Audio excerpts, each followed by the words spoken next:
Check the mic and make sure it sound right, boys.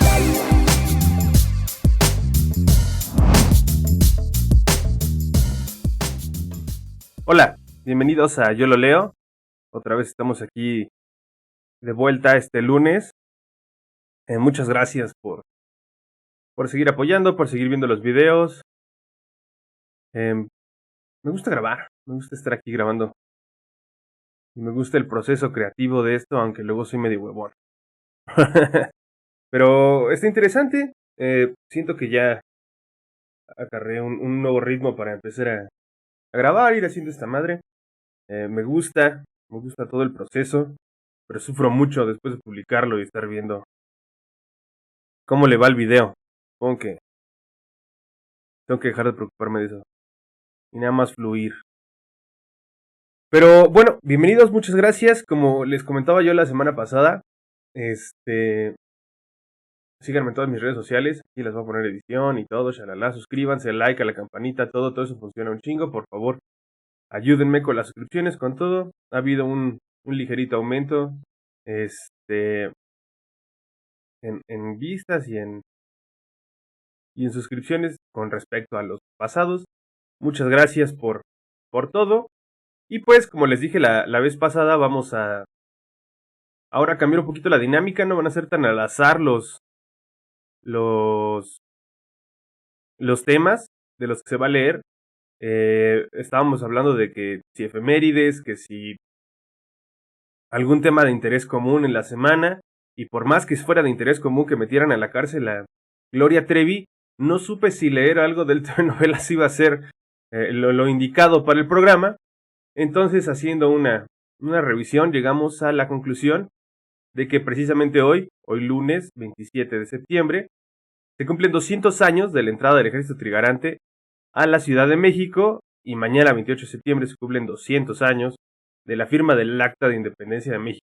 A mí me sonaba un chingo en 2010 cuando eran los 200 años de independencia y la chingada. Yo digo, pues no, güey, o sea, son 200 años de que inició la lucha.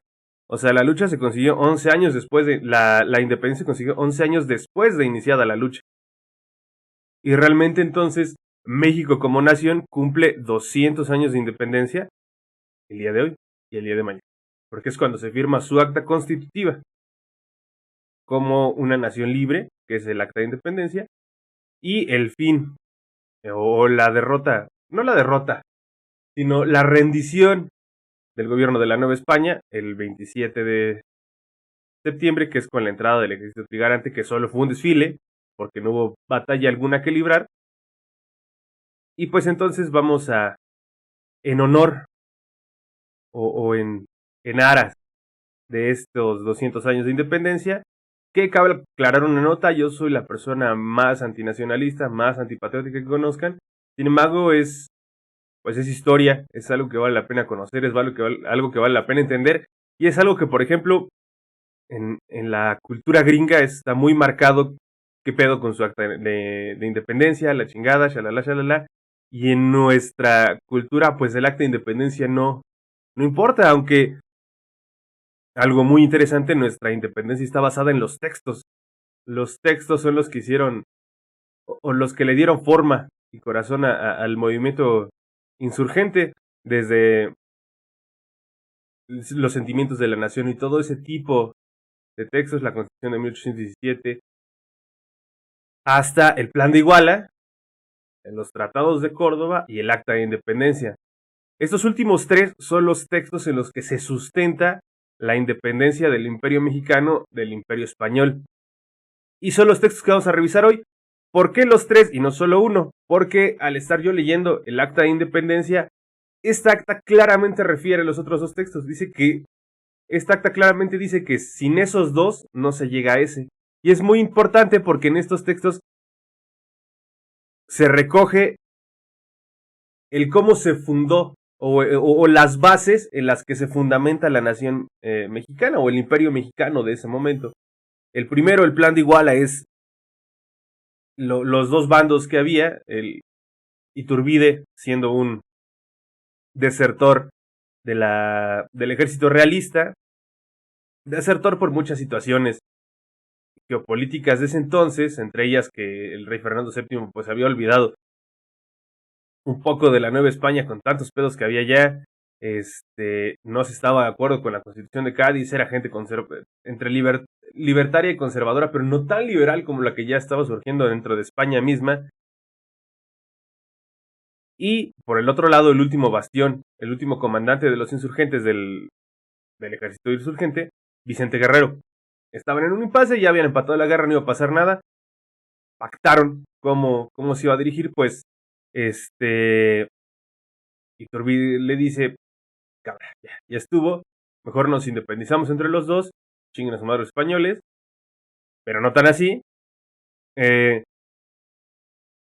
Y después, ya que pactan entre esas dos facciones, pues el ejército realista queda sin nada, o sea, ya queda completamente desmantelado, pues el 90% del grueso de ese ejército pasó a formar parte del ejército trigarante comandado por Agustín de Iturbide. Cabe mencionar que para ese momento Guerrero pacta con Iturbide ceder el mando de los insurgentes y ser subordinado de Iturbide. Pues lo único que seguía era pactar con el gobierno de la Nueva España, en ese entonces presidido por Juan O'Donoghue, un pobre cabrón al que nada más lo mandaron aquí a morirse, al que fue torturado en España por el rey, por el mismo rey Fernando VII, que fue un héroe de guerra español contra Francia. El güey era chido, su misma corona lo trató mal y lo mandó aquí nada más a lidiar con el pedo y morirse. Ay, perdón por todo lo que te hicimos, ve allá. Pues el güey ya vio que no había nada que hacer y entabla conversaciones con Iturbide como representante del ejército trigarante y del movimiento insurgente. Y de ahí salen los tratados de Córdoba, que son las condiciones en las que se establece la rendición de España, la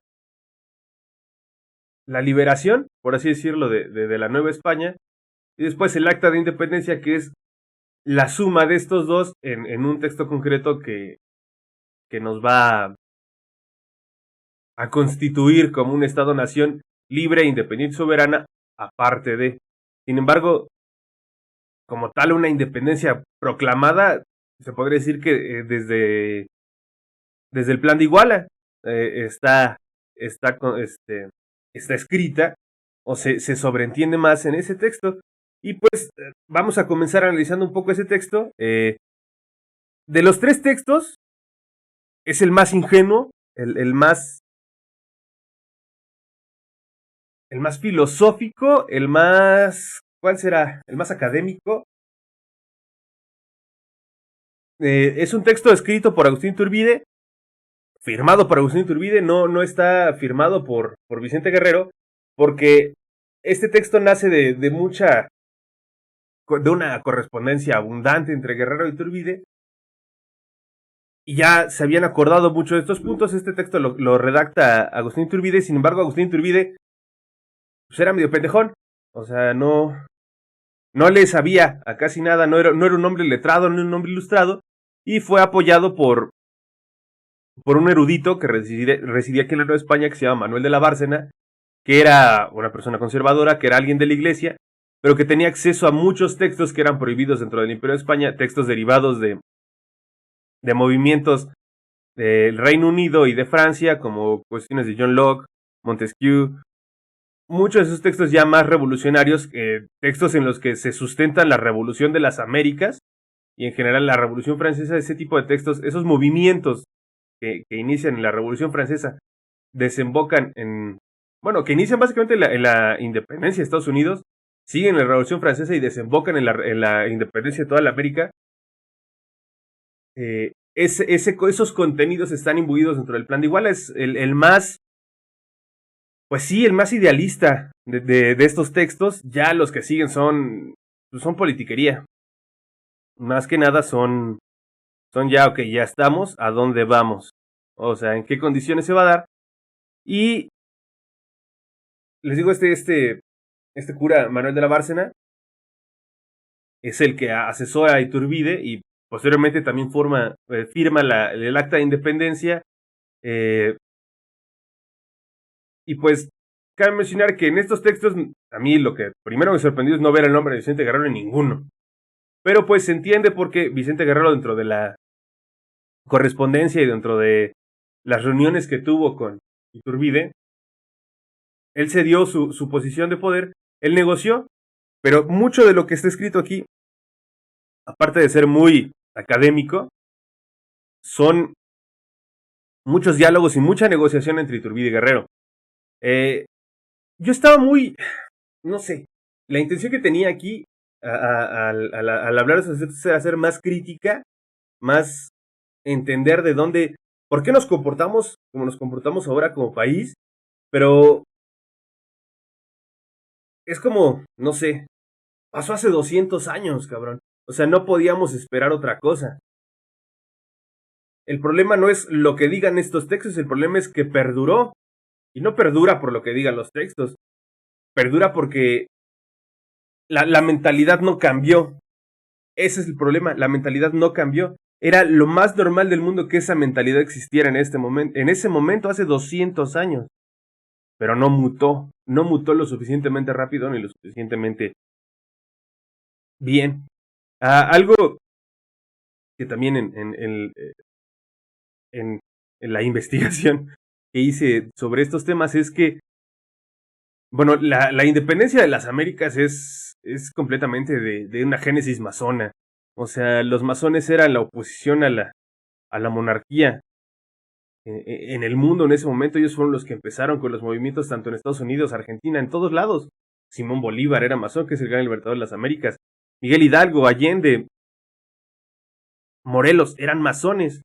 Sin embargo, en México ocurrió algo muy curioso, pues en estos lugares en los que hablamos, George Washington era masón, todos esos iniciadores de esos movimientos los concluyeron, o los que los concluyeron eran filiales a estos, eran de la misma gama masónica. No es por decir que wow los masones, pero la corriente de pensamiento que tenían los masones en ese momento era bastante libertaria, era muy nueva, muy fresca, era anticlerical, por así decirlo. Sin embargo, o anticatólica, mejor dicho, porque en Estados Unidos es sumamente clerical, pero es protestante.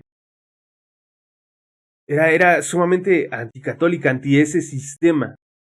Y aquí en México lo que pasó es que Miguel Hidalgo, Morelos, Allende, todos fallecieron para la mitad del conflicto armado. Y el conflicto armado aquí no lo acaba uno de los iniciadores, no lo acaba alguien de esa estirpe, lo acaba un realista, lo acaba un criollo que luchó contra ellos, lo acaba alguien que pensaba completamente y radicalmente diferente a ellos. Asimismo, Guerrero no era un masón, Guerrero era un guerrero como tal, era una persona muy leída, muy conocida, pero no venía de esa misma estirpe que los demás. No lo compartía, entendía muchas cosas, pero no era de esos pensamientos. Entonces aquí, ¿en qué acaba? Básicamente en dejar todo como estaba, pero es nuestro pedo. Y ahora es nuestro pedo como imperio mexicano, no como la Nueva España. Eso yo creo que es una diferencia sustancial en cómo fue el génesis del país, en cómo, en cuáles son las semillas. O sea, toda esas ideas esas ideas muy idealistas, que se gestaron durante la Revolución Francesa, no acabaron de permear en la fundación del país. Sí en el inicio de la Guerra de Independencia, pero no en la fundación del país. Y esas ideas, o sea, si algo le debe el mundo, si hay un evento histórico importante, es la Revolución Francesa y todas las ideas que salieron de esto. Le debe a eso la liberación de las Américas, pero sin embargo, esas ideas con las que inició la guerra no fueron las ideas con las que acabó. Eso nos da mucho a entender de por qué. Sin embargo, hay cosillas idealistas en este plan de Iguala, pero hay cosillas que contradirían a cualquiera. También este plan de Iguala pues es un texto de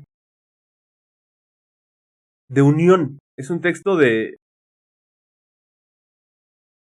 corrección, de fraternidad, es un texto de negociación, es un texto conciliador de ambas partes. Este texto concilia a Guerrero con Iturbide, concilia las ideas.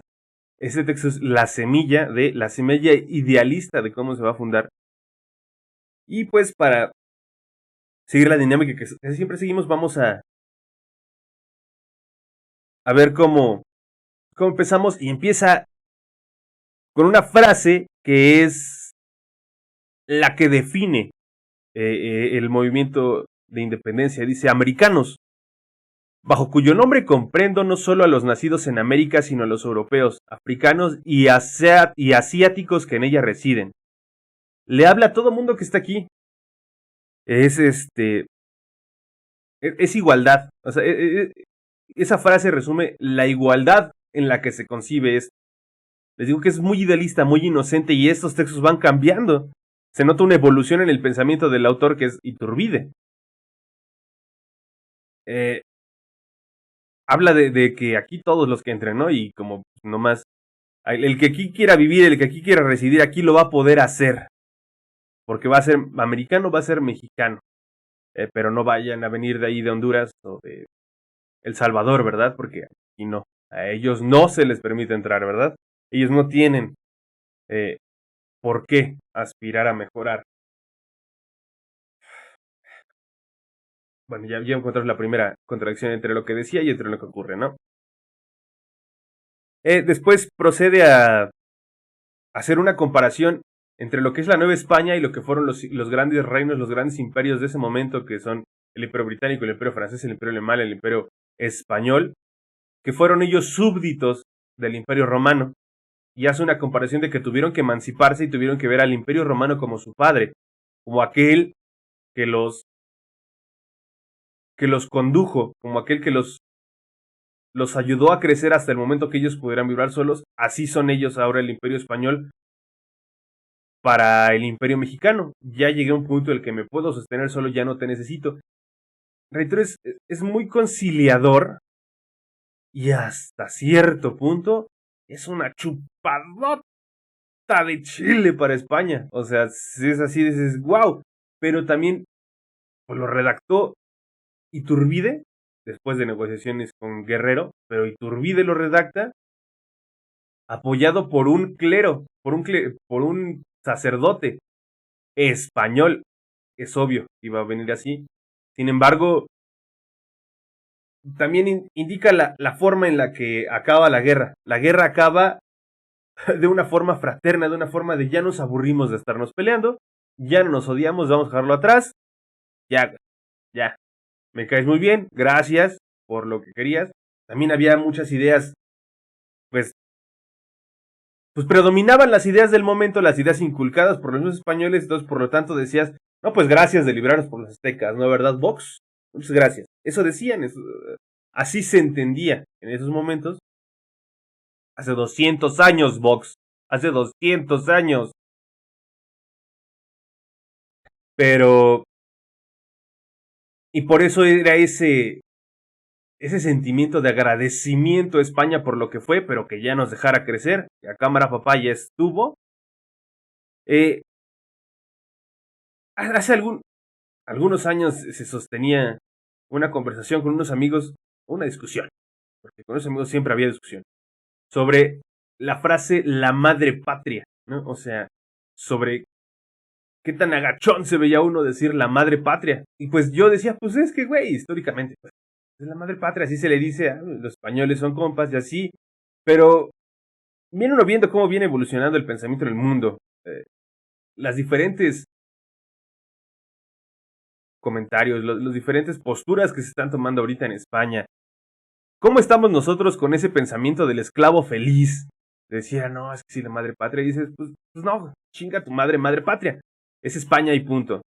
No son nuestros enemigos ahorita, salvo por Vox, pero no confiere la totalidad de los españoles. Pero tampoco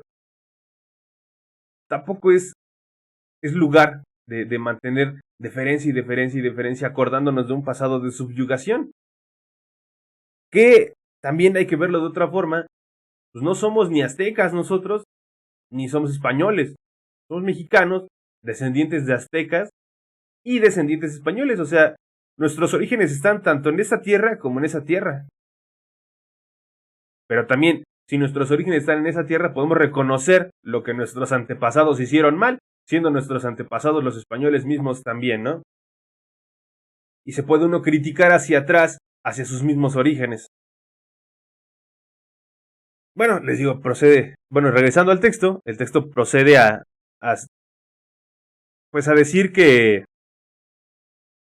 ya van 300 años, que ya muchas gracias, que hace 300 años la América septentrional, que era como se le conocía a esta parte de América, llevamos ya 300 años bajo la tutela de la nación más católica y piadosa y hegemónica y magnánima, la España. Te digo, dura pincho. Independencia con chupados de pito. La España, bueno, sigue esa tendencia.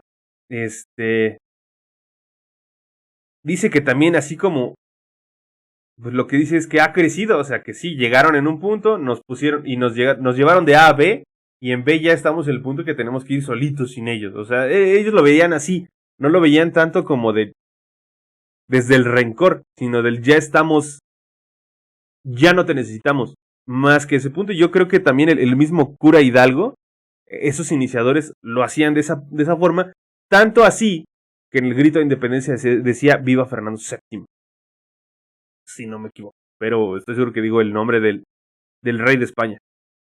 Solo me equivoco si era Fernando VII, pero sí decía eso. O sea, y como una cita, el texto sigue, y como una cita regresa a Miguel Hidalgo, y les digo que este texto es un texto de unión, un texto de negociación, un texto para calmar ya todo, para conciliar.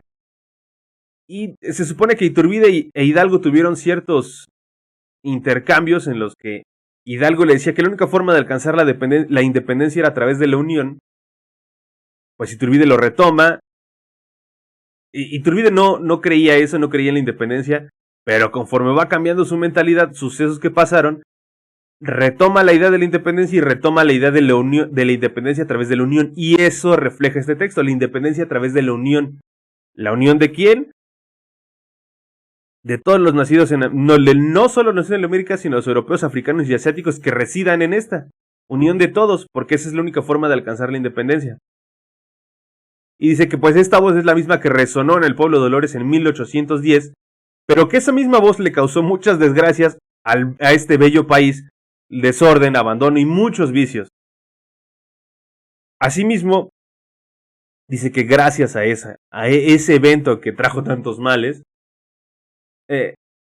también cambió la visión pública general. O sea, sí fue una transformación ideológica, porque en general los habitantes de la Nueva España coincidieron que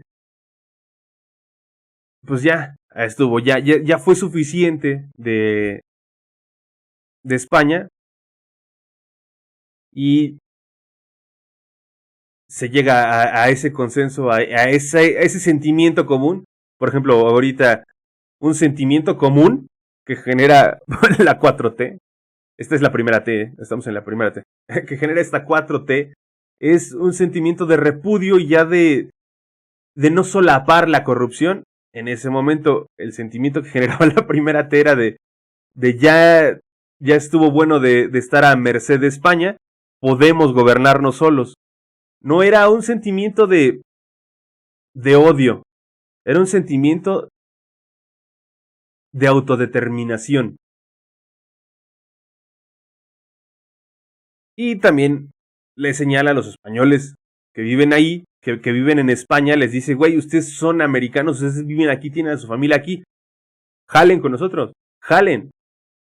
O sea, esto es de todos. Sigue un poco en ese tenor, en eso mismo de ya estamos grandecitos. Es que sí lo maneja así como un niño que crece y se quiere separar de su padre. Ese es también el sentimiento. Y un sentimiento muy de unión. Muy de unión. Y esta podría considerarse, aquí sí es posible que de una pendejada les digo que, si ven esto, acuérdense que esto no dice la verdad. Dice mi opinión y mi entendimiento de todo lo que leo. No necesariamente dice la verdad. Todo está abierto a cuestionamientos. Esta es, podría decirse, la primera constitución del Imperio Mexicano. No voy a decir, porque también está la de 1817, pero esta es como otra constitución en la que se constituye las bases del país. No sé si sería la segunda constitución en esta larga sucesión de constituciones que tenemos, pero siguen 23 artículos, 23 postulados, bueno, artículos, dejémoslo en artículos, que van a ser cómo bajo las condiciones bajo las cuales se va a formar el Imperio Mexicano. Vamos a analizar los más importantes, porque muchos son un poco redundantes son los mecanismos políticos sobre los cuales se va a erigir este imperio, o sobre los cuales se va a gobernar este imperio. Vamos a repasar los más importantes para no alargarnos todos en este texto. Hay un punto común entre los tres. Realmente vamos a concluir este programa leyendo el Acta de Independencia como tal, porque es una página, o sea, no es gran cosa. Y el jugo está en estos documentos. Este documento se redactó el 21 de febrero de 1821, hace 200 años. Los tres documentos cumplen 200 años este año. Entonces, es de febrero a septiembre. También podemos ver en la evolución de los textos, la evolución en el pensamiento de Iturbide. Aquí lo hace mucho desde la inocencia. Y pues, ¿cómo empieza esto? Dice, oíd escuchad las bases sólidas que se funda en esta resolución. 1. La religión católica, apostólica romana, sin tolerancia a otra alguna. Este país se funda con bases en la Iglesia Católica. Y por eso, ahorita las señoritas no pueden decidir sobre su propio cuerpo. Ni los señoritos pueden casarse entre ellos. ¿Por qué? Pues así era en ese momento, pero ese es como que el principal punto. Tiene varias interpretaciones. Uno es que es pues todo el mundo era católico. Entonces, ¿cómo le das gusto a todo el mundo? A partir de ahí. Otra parte es lo que les decía. Este texto ya no fue redactado por los liberales masones. Este texto ya fue redactado por otro tipo de gente. Por gente con otros ideales. Por eso está como la base, como el pilar del Imperio Mexicano, la religión católica.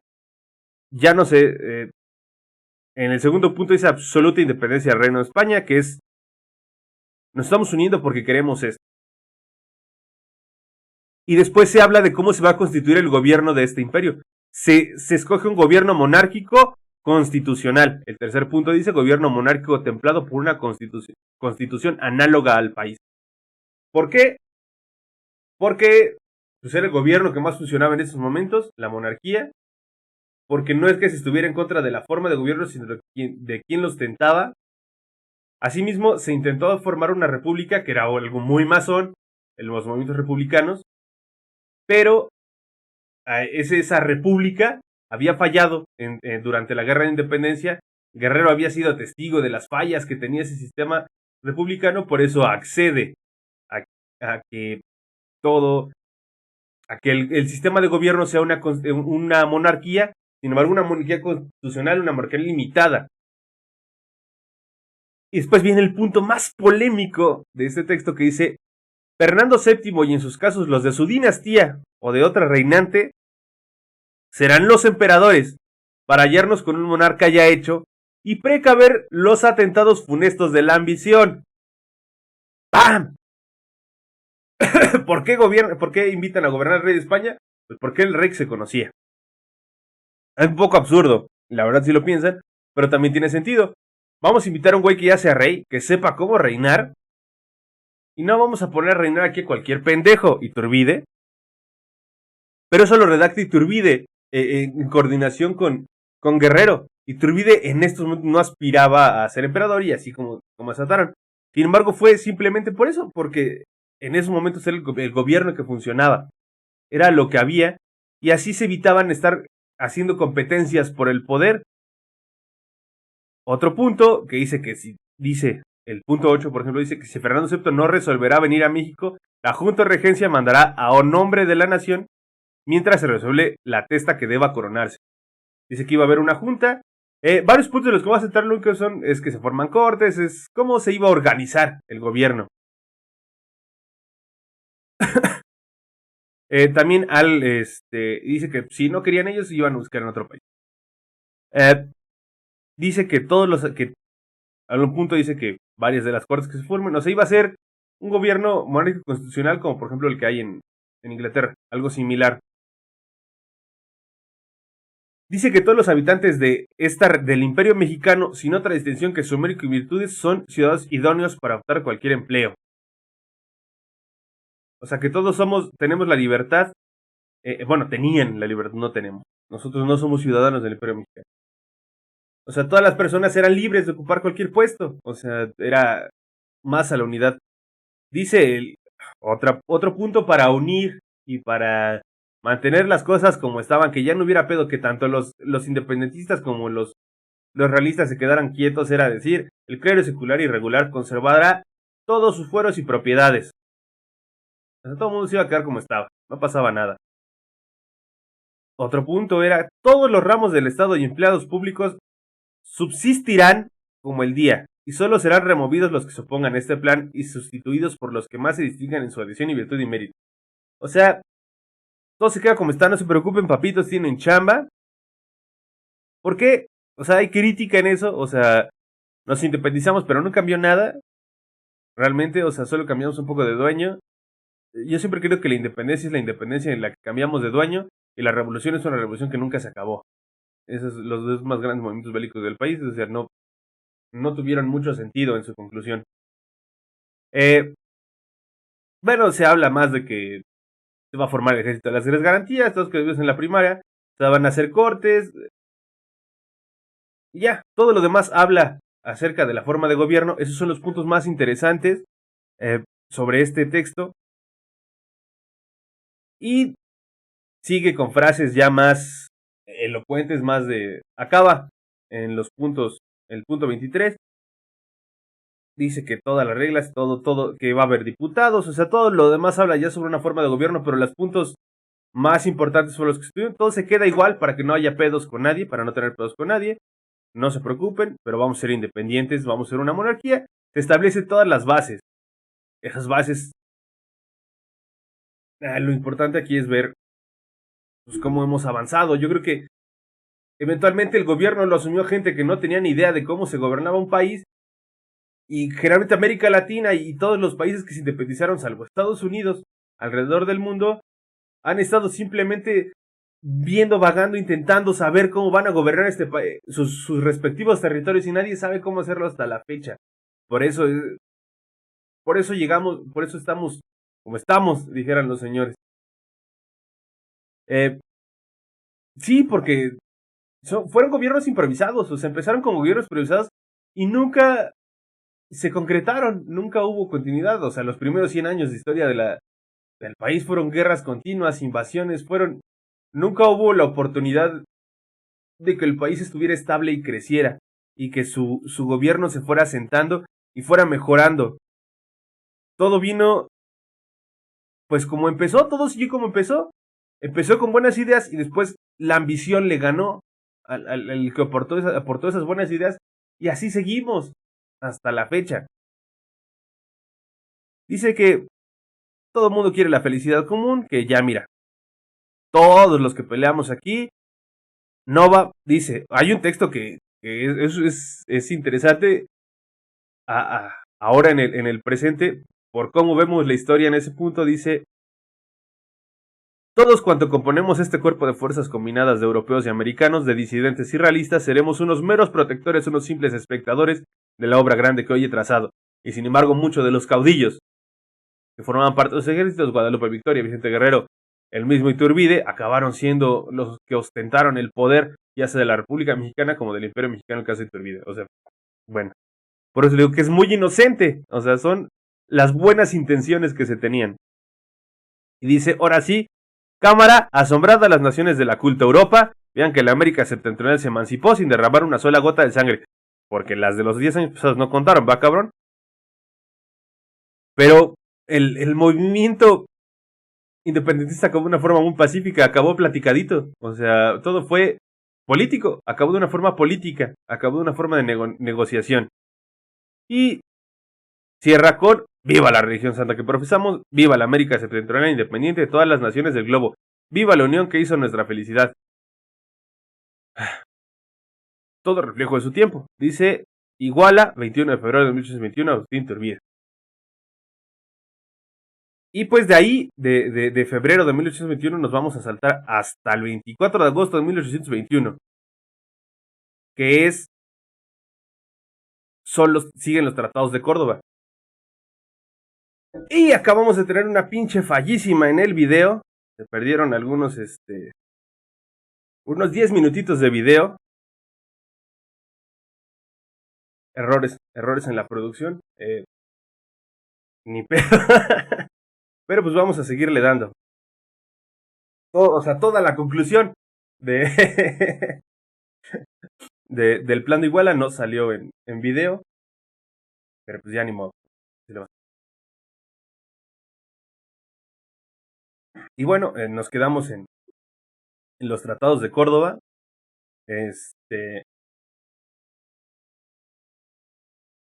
Como les mencionaba, el plan de Iguala fue la suma de voluntades de Guerrero e Iturbide. Los tratados de Córdoba son la suma de voluntades de Iturbide y Juan O'Donoghue, que era en ese entonces el representante del gobierno de la Nueva España. Es lo mismo, sigue una estructura similar.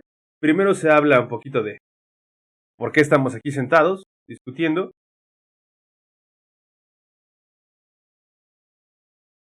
Y luego se habla ya de las condiciones en las que se va a dar la rendición del gobierno de la Nueva España. Dice: tratados celebrados en la villa de Córdoba el 24 del presente entre los señores don Juan de O'Donoghue, teniente general de los ejércitos de España, y don Agustín de Iturbide, primer jefe del ejército imperial mexicano de las tres garantías. ¿Se estará escuchando esa pinche música? Porque mi vecino... No soy, pero mi vecino trae su música a todo lo que da. No. Estaríamos bailando aquí con los Acosta, si se pudiera, ¿eh? Y pues, bueno, estos nos vamos a ir un poquito más. O sea, lo interesante es, dice: nos sentamos a platicar cuando solo quedaban por el gobierno europeo las plazas de Veracruz y Acapulco. Aquí le faltó incluir la Ciudad de México. Desguarnecidas y sin medios de resistir a un sitio bien dirigido que durase algún tiempo. Aquí para este momento de febrero a agosto, el ejército trigarante ya había marchado por todo el país y ya no quedaba reducto alguno que defender por parte de los españoles más que Acapulco y Veracruz, que eran los puertos más importantes del país en ese momento. Era donde todavía había resistencia, pero si seguía la guerra, también no iban a dar, o sea, ya no estaban recibiendo apoyo ni de Europa ni nada. Y pues, o sea, eso ya había pasado. A Juan O'Donoghue lo mandaron aquí pues a morirse, porque venía muy enfermo y venían aquí a lidiar con el pedo, pero pues yo creo que tampoco nadie esperaba que resolviera nada. Le quedan 8,000 hombres en todo el país.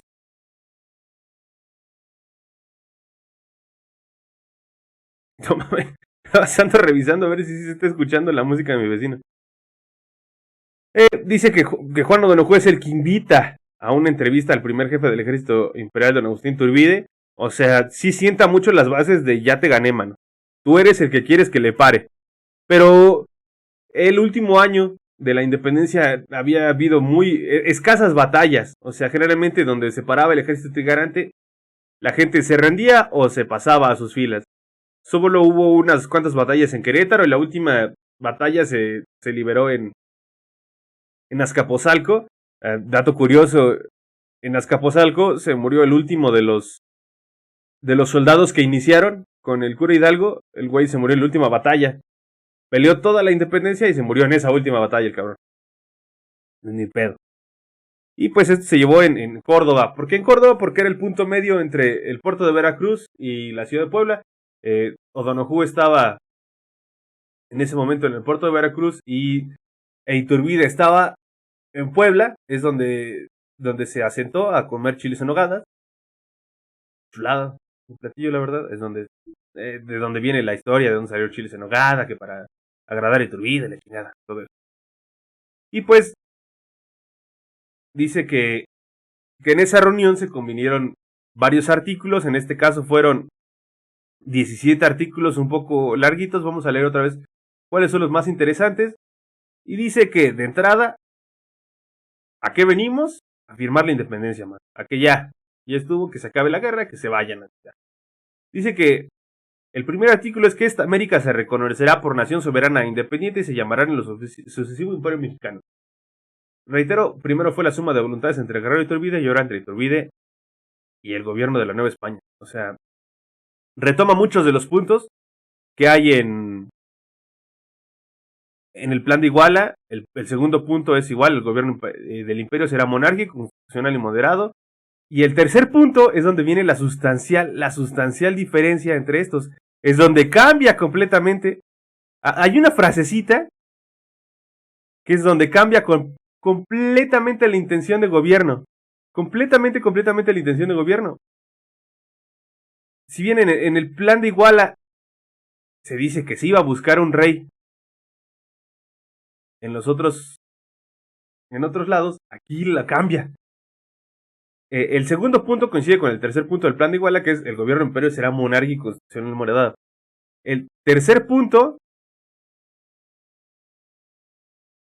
empieza muy similar al cuarto, pero le va a cambiar. El cuarto punto del plan de Iguala decía: Fernando VII y en sus casos los de su dinastía y la otra reina serán los emperadores, para hallarnos con un monarca ya hecho y precaver los atentados funestos de la ambición. Aquí decía: no vaya a ser que alguien se quiera pasar. Y acá lo cambia y dice: será llamado a reinar en el Imperio Mexicano, previo juramento que designa el artículo cuarto del plan de Iguala, en primer lugar al señor don Fernando VII, rey católico de España, y por su renuncia o no admisión, su hermano serenísimo señor infante don Carlos. Va dándonos una listita de quienes contemplan. Por su renuncia o no admisión, el serenísimo señor infante don Francisco de Paula. Por su renuncia o no admisión, el serenísimo señor don Carlos Luis Infante de España, antes heredero de Etruria, hoy de Luca. Y por no renuncia o no admisión de el que las cortes del imperio designen. Ya no maneja nada de vamos a buscar algún monarca, no sé qué chingados, sino aquí el que las cortes el que estos votantes escojan. También cabe decir que iba a ser una monarquía constitucional y todo lo que viniera debajo del rey iba a ser escogido de una forma democrática. Dice: el emperador fijará su corte en México, que será la capital del imperio. O sea, se establece que CDMX, la ciudad de la torta de tamal, iba a ser las vergas de este imperio. No Monterrey, CDMX. Pero el tercer artículo cambia completamente. Aquí ya se abre la puerta Iturbide solito para ser emperador. Como sabemos que ocurre, ese ya deja de ser un texto tan infantil, tan de buenas intenciones. Aquí ya dice: bueno, si no quieren venir estos cuatro, ya te di muchas opciones. Aquí escogemos el nuestro, mano, ¿cómo no? Aquí ya damos rienda sienta a la ambición que no queríamos dar en el texto pasado. Sigue hablando mucho de cómo retoma muchas cosas del plan de Iguala y de las juntas, de las cortes que se iban a funcionar. Y el octavo punto dice, por ejemplo: será individuo de la Junta Provisional de Gobierno el teniente general don Juan de O'Donoghue, en consideración a la conveniencia de una persona de su clase tenga una parte activa e inmediata en el gobierno, ya que es indispensable omitir algunas de las que estaban señaladas en el expresado plan, en conformidad en su mismo espíritu. Quiere decir: mira, manito, como tú cediste, te tiramos un hueso a Juan O'Donoghue. Por cámara, porque eres buena gente. Juan O'Donoghue era un libertario de España, una persona que participó en un golpe de estado en contra del rey Fernando VII, que estuvo apresado, que fue torturado y que fue enviado como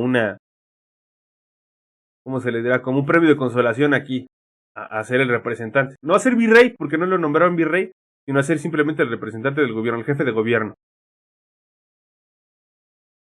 Los demás siguen siendo cómo se van a organizar las cortes tienen que hacer la constitución, etcétera, etcétera. Y los últimos 3 puntos son largos.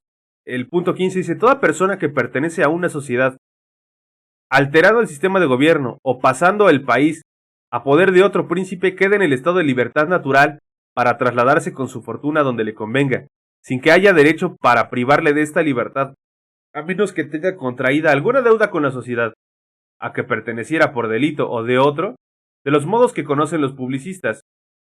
En este caso están los europeos avecindados en la Nueva España y los americanos residentes en la península. Por consiguiente serán árbitros a permanecer adoptando esta o aquella patria o a pedir su transporte para que no podrá negárseles para salir del imperio en el tiempo que se prefije, llevando o trayendo a sus familias y bienes, pero satisfaciendo en la salida por los últimos los derechos de exportación establecidos o que se establecieran por quien pueda hacerlo. Este es muy importante porque abre como que las puertas de libre tránsito dentro de la nación y España. O sea, dice, mira, si tú eres español y no quieres vivir aquí, está chido, güey, sí te puedes ir, te puedes llevar tus cosas, págame tus impuestos necesarios para que te lleves tus cosas, pero se pueden ir, aquí nadie está a huevo, y a la banda que anda allá y se quiera venir, véngase, hermanos, aquí lo recibimos. O sea, sigue manteniendo esta de unión, no busca atacar a nadie realmente, ninguna de estas resoluciones busca otra cosa que no sea la independencia y la igualdad. A cierto punto está bien, pero pues sí hay esos matices medio extraños, por ejemplo, el punto anterior, aquí pues sí vienes, y acá no podemos decir que es un matiz extraño el cobrar impuestos, eso es lo natural. Si tú vas a sacar tu riqueza de mi país, pues me tienes que dejar una tajada, mano. No te puedes ir así porque sí. Pero sin embargo, da libertad a todos, no obliga a nadie a quedarse, ni obliga a nadie adentro ni afuera. Sigue siendo un texto de libertad. El siguiente punto dice, no tendrá lugar la anterior alternativa con respecto a los empleados públicos o militares que notoriamente son desafectos a la independencia mexicana, sino que necesariamente saldrán del imperio dentro del término de la regencia que prescriba, llevando sus intereses y pagando los derechos de los que el artículo anterior. Pero si eres un pinche militar culo, chingar a su madre, a chingar a su madre, dice, a todo aquel que se sigue oponiendo a nosotros, a chingar a su madre, mano. También esta contradice un poco al plan de Iguala, porque en un punto el plan de Iguala hablaba que toda la estructura de gobierno, todos los empleados de gobierno iban a mantenerse. Aquí dice que los empleados públicos o militares bueno, no lo contradice mucho, dice, solo los que no quieran. O sea, cambia un poco porque dice, acá el plan de Iguala menciona que el que no quiere estar se va. Aquí dice que el que no quiere estar tanto en la milicia como en el gobierno, como funcionario de gobierno, se va pero a chingar a su madre, o sea, del país. ¡Vámonos! Y este último punto es ya completamente la capitulación de la Nueva España. La capitulación del gobierno de la Nueva España dice que siendo un obstáculo a la realización de este tratado, la ocupación de la capital por las tropas de la península, se hace indispensable vencerlo. Pero como el primer jefe del ejército imperial, uniendo sus sentimientos a los de la nación mexicana, desea no conseguirlo con la fuerza, para lo que le sobran recursos, sin embargo, el valor y constancia de dichas tropas peninsulares, por falta de medios y árbitros para sostenerse en contra del sistema adoptado por la nación entera, don Juan de O'Donoghue se ofrece a emplear su autoridad para que dichas tropas verifiquen su salida sin efusión de sangre y por una capitulación honrosa. Ya, dice. Mi compa, el Juan de O'Donoghue, sabe que les vamos a partir su madre. No tiene sentido que les partamos su madre. Ahí queda. Ahí queda. Y así se concreta la independencia de México. Así, con el otro texto se concreta el inicio del imperio. Y aquí se concreta la independencia. Se concreta la salida de los españoles. Pues la verdad es que hace 200 años, un 27 de septiembre como hoy, entraron el ejército trigarante en respuesta a lo que se acordó en este texto, entró a la Ciudad de México sin disparar una sola bala por este simple artículo 17 de los Tratados de Córdoba que dijo, no vamos a poner un pero, nos vamos a ir, tú me vas a tirar un hueso, pero el pobre de Juan O'Donoghue se murió a las 2 semanas, porque estaba muy enfermo, entonces no le pudieron tirar un hueso para que ocupara en el Imperio Mexicano.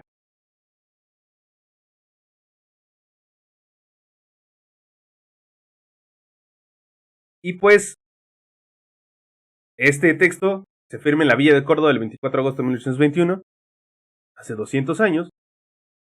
Agustín de Iturbide y Juan O'Donoghue. son los que firman, junto con José Domínguez y José Joaquín de Herrera como secretarios y así como los testigos. Es como su acta de matrimonio. O bueno, es como su acta de divorcio. Este es, miren, es que cagado, ¿no? Este es el acta de divorcio de España y la Nueva España. Y la que sigue es el acta de España y la Nueva España. Y la que sigue es el acta de nacimiento del imperio. La anterior fue el acta de matrimonio entre Iturbide y Guerrero. El acta de divorcio. Y sigue el acta de nacimiento. Este sí la vamos a leer toda. Y vamos a ver qué sale en cada uno de los párrafos. Es un texto muy pequeño, con un chingo de firmas.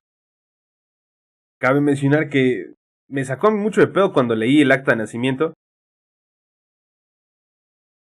que no firmara Vicente Guerrero. Algo aquí que es pertinente, conforme lo que está pasando con la estatua de Colón, que muchos dicen que queremos borrar de la historia lo que pasó. Si así fuera el caso, que simplemente es no darle foco, aquí Vicente Guerrero y Agustín Iturbide son claro ejemplo de cómo se ha borrado de la historia gente que no merece ser recordada. O que sí merecía y nomás se le quiso cambiar.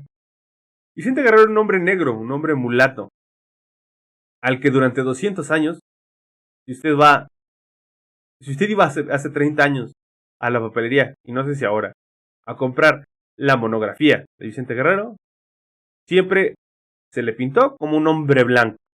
Cuando él no era un hombre blanco, le cambiaron el color de piel. Lo cambiaron como querían representarlo. Y si nosotros, y si más bien el país no quiere ahora representar en el Paseo de la Reforma a Colón, que fue un genocida, y quiere representar a una polémica escultura de una mujer indígena, puede hacerlo. Se ha hecho antes, para mal, ahora está haciendo para bien. Y si aquellos que dicen que lo único que se quiere es negar que Colón existió, no se quiere negar que Colón existió. No se quiere negar lo que hizo Colón. Simplemente no se quiere alabar a un asesino, a un violador, como lo fue Colón. ¿Y saben cuándo se hizo eso? Con Agustín de Iturbide. Agustín de Iturbide cumpleaños el 27 de septiembre, que es cuando se debería celebrar la independencia. El cabrón quiso entrar el 27 de septiembre a huevo a la Ciudad de México porque era su cumpleaños. Feliz cumpleaños, Agustín de Iturbide. Sin embargo, la historia lo borró. No se le conoce ni siquiera como el verdadero libertador del país, porque fue quien concluyó la independencia. No hay ninguna calle que se llame Iturbide, no hay nada. El güey se le exilió, el güey cabrón trató de regresar y se le colgó. Y se le desapareció de la historia del país. Una de las razones por las cuales el grito de independencia y la independencia, los 200 años de independencia se celebraron hace 11 años y no este mes, es simplemente para no darle reconocimiento a lo que hizo Iturbide. Yo no estoy hablando de defender a Iturbide, sino estoy hablando de cómo la gente que hizo algo malo puede desaparecer sin ningún problema de la historia. Ah, sí, nos descubrió Colón, pero era un culero. No vamos a hablar más de él. Él descubrió, y ya. Él era el navegador, era el navegante, punto. Eso mismo pasó con Iturbide. No vea nada chistando que se restituya la imagen de Iturbide, porque no podemos borrar todo lo que pasó, no. Se le dio el reconocimiento necesario porque ese güey fue realmente el que acabó liberando a México de la Nueva España, el que acabó la guerra. Ese güey fue el que pudo sumar los intereses con los insurgentes y con los realistas. Y ya. Entonces, ching su madre, el estatua de Colón, ¿a quién le importa? O sea, ya se puede ir ahí, Polanco, a donde la quiera. Procedemos a leer el acta de independencia de pronunciada por su Junta Soberana congregada en la capital de él en 28 de septiembre de 1821. Mañana serían 200 años de que se redactó y se firmó este documento. La nación mexicana, que por 300 años ni ha tenido voluntad propia, ni libre el uso de la voz, sale hoy de la opresión que ha vivido. Ya se acabó este pedo. Y también empieza de forma muy similar al, al plan de Iguala, que menciona en un punto que los 300 años. Los heroicos esfuerzos de sus hijos han sido coronados y está consumada la empresa, eternamente memorable, que un genio superior a toda admiración y elogio, amor y gloria de su patria, principió en Iguala, prosiguió y llevó al cabo arrollando los obstáculos casi insuperables. No está hablando de que este pedo empezó en Dolores, sino del pedo que empezó en Iguala con el plan de Iguala. Es muy bonito, es muy interesante, sobre todo para la temática de aquí del podcast, que la independencia de México esté sustentada en 3 textos, que haya referencias a ellos. Habla aquí de la importancia de lo que fue constituir el Imperio Mexicano en el plan de Iguala, de lo que fue sumar esas intereses, esas visiones de Guerrero e Iturbide. Restituida, pues, esta parte del septentrión al ejercicio de cuantos derechos le concedió el autor de la naturaleza, y reconocen por innegables y sagrados las naciones cultas de la tierra, en libertad de constituirse del modo que más convenga a su felicidad, como queramos, mano. Así dice, le vamos a hacer como queramos, mano. Ya veremos. En este caso se escogió un gobierno monárquico, valió verga, se escogió una república, valió verga, se escogieron muchos presidentes, ha seguido valiendo verga. Pero como queramos, o sea, nadie nos dice. Y con representantes que puedan manifestar su voluntad y sus designios, comienza a hacer uso de tan preciosos dones y declara solemnemente, por medio de la Junta Suprema del Imperio, que es nación soberana e independiente de la antigua España, con quien en lo sucesivo no mantendrá otra unión que la de una amistad estrecha en los términos que prescriben los tratados, que entablará relaciones amistosas con las demás potencias, ejecutando respecto de ellas cuantos actos pueden y están en posesión de ejecutar las otras naciones soberanas. Cámara. Hay una frase célebre de Iturbide que le dice a Juan O'Donoghue durante los tratados de Córdoba, dice, vamos a desatar el nudo sin romperlo. Les digo que la emancipación México-España se realizó en términos muy de amistad, sobre todo con los representantes del gobierno de España, porque con el rey de España no hubo contacto. También ese punto de vamos a invitar al rey de España es un poco engañoso, porque ese güey no iba a venir, o sea, el venir significaba reconocer la independencia de México. Pues ese güey no iba a venir, o sea, sabían que iban a acabar escogiendo a alguien aquí adentro. Se hace de esta una separación amistosa pero tajante. Sí se acaba en buenos términos, por así decirlo. Ya después nos quiero reconquistar y se la pelaron y así, y después ya, 200 años después llegó Vox a decir mamadas. Chinga tu madre, Vox. Que va a constituirse, con arreglo a las bases que en el Plan de Iguala y el Tratado de Córdoba estableció, sabiamente el primer jefe del ejército imperial de las 3 garantías, y en fin, que sostendrá a todo trance y con el sacrificio de los saberes y vidas de sus individuos, si fuese necesario, esta solemne declaración, hecha en la capital del imperio a 28 de septiembre del año 1821, primero de la independencia mexicana.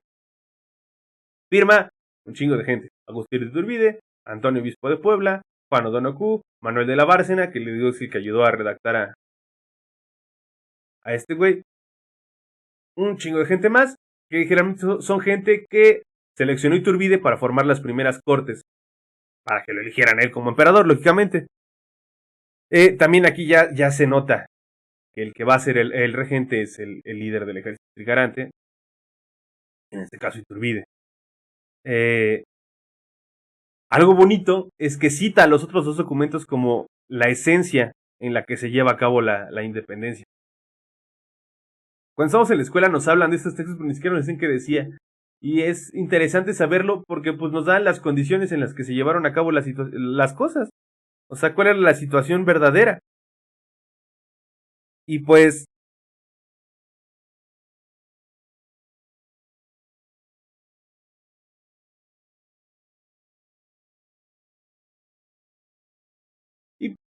así se constituye este imperio mexicano, que es donde empieza nuestra historia. Les digo, yo no soy una persona muy nacionalista, pero sin embargo es la historia que viene que viene detrás mío, detrás de todos nosotros, porque quiero creer que pues, nuestro público es primordialmente mexicano, porque pues las 30 personas que nos ven no creo que vengan de Europa.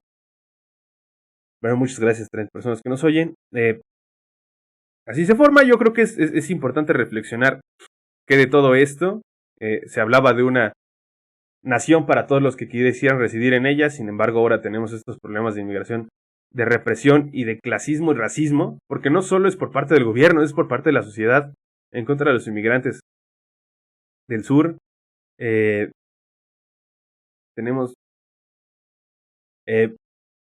carencias en sobre todo este llamamiento a la unión está completamente perdido. O sea, ya no se forma México como un estado unido, sino como un estado dividido, tanto por las declaraciones del gobierno como por las diferentes posturas que se toman en las distintas clases sociales del país. Pero difícilmente se puede hablar uno de unión en un estado tan separado, en clases sociales tan separadas, en una división cultural y económica tan grande. No puede haber unión. No puede haber unión en ese sentido. O sea, hay diferencias irreconciliables, o hay diferencias que ni siquiera se han tratado de conciliar por todo lo que separa a los fifís de los chairos. Vamos a hacerlo así de burdo. Pero no sé. Iba a decir algo que me puedo arrepentir. Mejor no. Pero pues esa fue bonito, interesante saber que la independencia de México se dio por 3 textos. Está resumida en 3 textos. Cae referencias entre ellos. Es un texto que evoluciona. Fue muy interesante porque no sabía qué leer. Y encontré esto. Y dije, wow. O sea, es el poder de la palabra escrita puede liberar una nación. Y no hay nada como plasmar de forma escrita lo que uno piensa. O mejor dicho, plasmar concretamente lo que uno piensa de forma escrita puede incluso liberar naciones, puede incluso lograr independencias. Las ideas tergiversadas, precarias, pueden llegar a consumar una independencia. Nada idealizada la independencia, la verdad, porque claramente estaba movida por las intenciones ambiciosas de cada persona. Pero muchas gracias por acompañarnos el día de hoy. Ojalá les haya gustado. Aquí no nos pintamos la cara con banderitas ni nada. No soy una persona muy patriota, te lo reitero. Pero muchas gracias por acompañarnos. Cuídense. Suscríbanse, denle like, compartan, por favor, compartan. Si a ustedes les gustó, a lo mejor a alguien más les gusta. Esperemos que esto llegue a más gente. Y pues aquí seguimos. Bye.